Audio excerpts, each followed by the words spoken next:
friends, welcome again in my studio. I wanted to show you how I've created this portrait, except from I haven't filmed it because sometimes it bothers me to put a camera on my hands. And this was just an experiment, but I like it so much, so I wanted to show you the steps that I took to create this portrait. This portrait is painted in water-based cold wax and acrylics, using the same techniques that I use with my oil and cold wax medium. In this portrait I used Powerwax from Powerwax. I've used rustpowder, also from Powerwax. Of course I used some acrylics, which I mixed with the Powerwax. I've used some nail color tools, and that's about it. And I will now show you the steps that I took to create this portrait. So my first layer is a bright red layer with acrylics mixed with the Powerwax.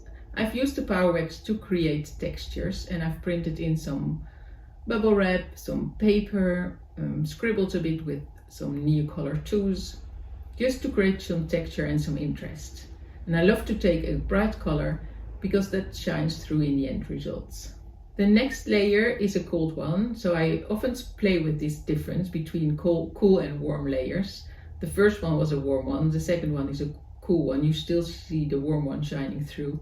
This is the turquoise, and I've added the rust powder. I will explain more about the rust powder in another video, but you have to add some water and some vinegar to your rust powder and then wait 24 hours before it turns into rust. In this next layer I've added a bit more rust powder and some paint mixed with the cold wax. I'm just playing and I'm just experimenting with all I have, and I already see a face appearing. Even though that I saw a face in profile, I prefer a girl that's facing me.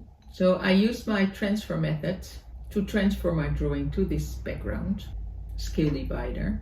So once I've transferred my drawing to my background, I'm starting to build up the layers, and I'm starting with light, and from this on I'm working with really thin layers. This is definitely the ugly part. He looks really scary. I worked on the eyes with just acrylic paint and no water-based cold wax, as I already made enough textures in the previous layers.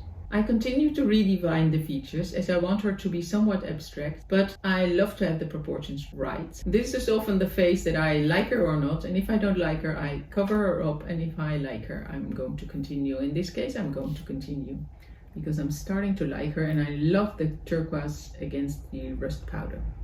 I then mixed some white with some water-based cold wax and applied it with a brayer in the background. They call it negative painting, so you're not painting the portrait, you're painting around the portrait, covering up some of the rust and some of the background. And I will definitely do more of these portraits in water-based cold wax and acrylics, although they don't have the same depth and transparency as with the cold wax and oils. The drying time, I find the drying time a huge advantage. So don't forget to subscribe to my channel. I will continue to add content about drawing, cold wax medium and oils, and water-based cold wax and acrylics. And if you have a certain subject that you want me to show you, please let me know in the comments and I'll make a video. I hope to see you back into my studio. Bye for now.